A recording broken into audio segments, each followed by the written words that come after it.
Chapter 4.3 is about interpret the remainder.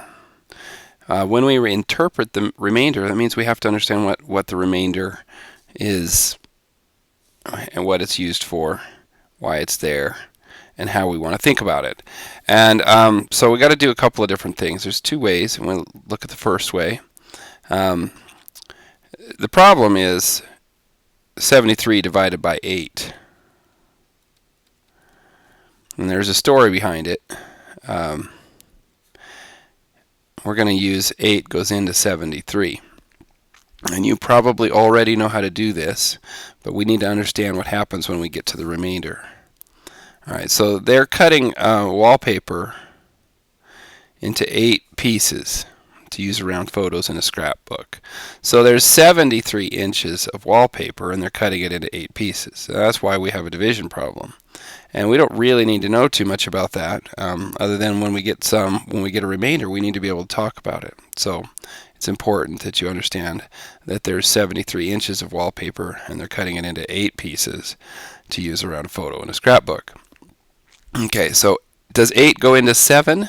It does not, so we kind of going to move on. Some people leave a little dash here to it's not a minus sign, it's just a little space holder.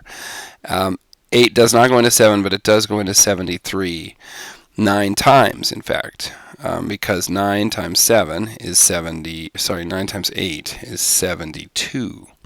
Now we want to make sure that this number is smaller. We can't have a bigger one. So this is good. It's smaller. 72 is smaller than 73, and you remember that we subtract. 73 minus 72 is just 1. And so that's our remainder. Our remainder is 1. But we can't say that that's 1 inch. It's 1 piece of 8. And so we really should write that as a fraction. So a lot of times we'll say there's where was that nice blue I was using? I don't know if that's the one or not. It must be. All right, so there's 1 piece of 8. See, we cut it into 8 pieces, and there's 1 bit left over. So that's a lot of times confusing for kids because they just don't know what this remainder is, and we end up writing it as a fraction. The quotient is 9 and 1/8. And if we talk about that just for a second, 9 is the quotient.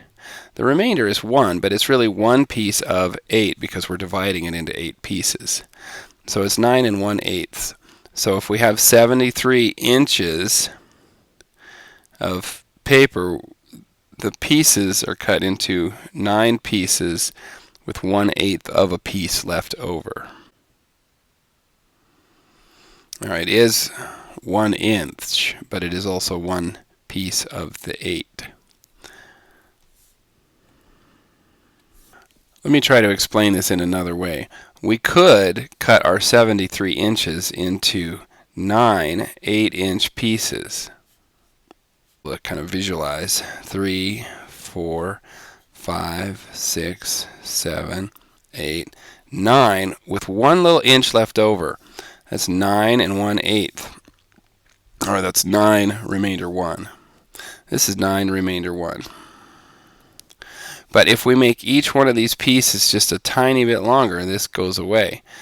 So instead of each piece being 9 inches, with 1 inch left over at the end, we're going to make each piece 9 and 1/8 inches, which is just slightly longer. Each piece is just slightly longer. And so when we get down to the end, we're using exactly all of the material, the wallpaper. All right.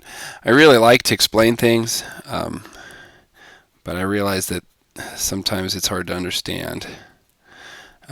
So there is a difference between 9 remainder 1 and 9 and 1/8. They all actually cover the same 73 inches. But they're slightly different. It's just the way to think about it. And when we look at a problem, we have to think about that, whether we want to use a fraction for an answer,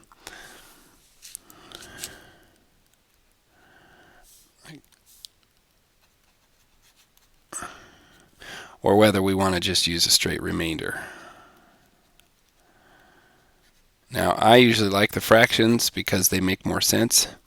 Remainder 1 is just this little bit left over that we don't understand. However, there's a different problem where you can see the reason for using the remainder.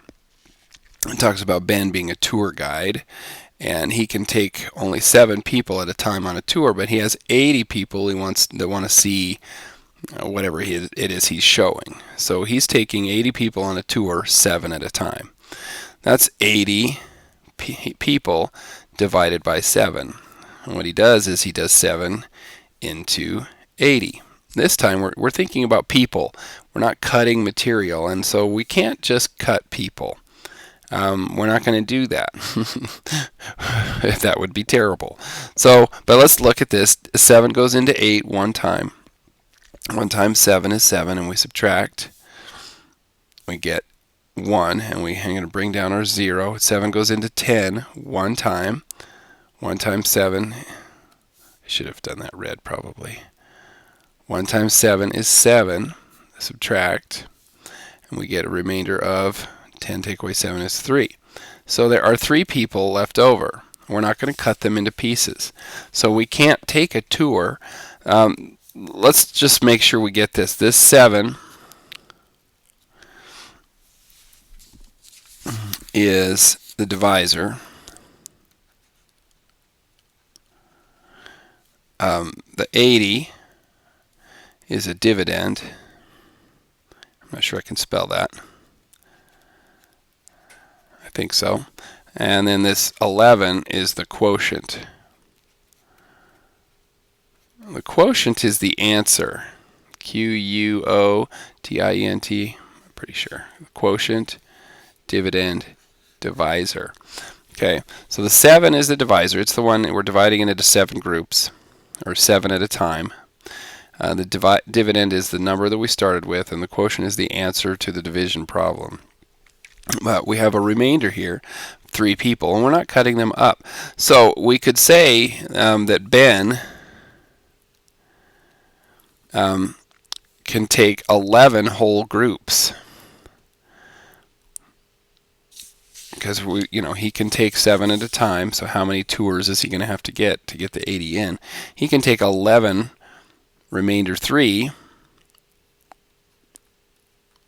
but that's not quite accurate. He's going to have to take more than 11 trips if he's going to get everybody there, because he can't cut the 3 people into pieces. That would be terrible. So Ben is going to actually have to take 12. You're going to have to add 1 to it. Ben he's going on 12 tours. Now, he may take 11 tours with 7 people and then 1 more tour with just 3 people in it. That makes 12 tours. So it's important that you see the difference. When we use a remainder, sometimes we just leave it alone. There's a remainder of 3. We could have written this as 11 and 3/7. That would be the fraction. But he can't take 11 and 3/7 of a tour. He's got to take a whole tour. So he's got to really take 12 tours, and he's going to put 7 people in each of the first 11. And on the last tour, he'll just take the last 3 people.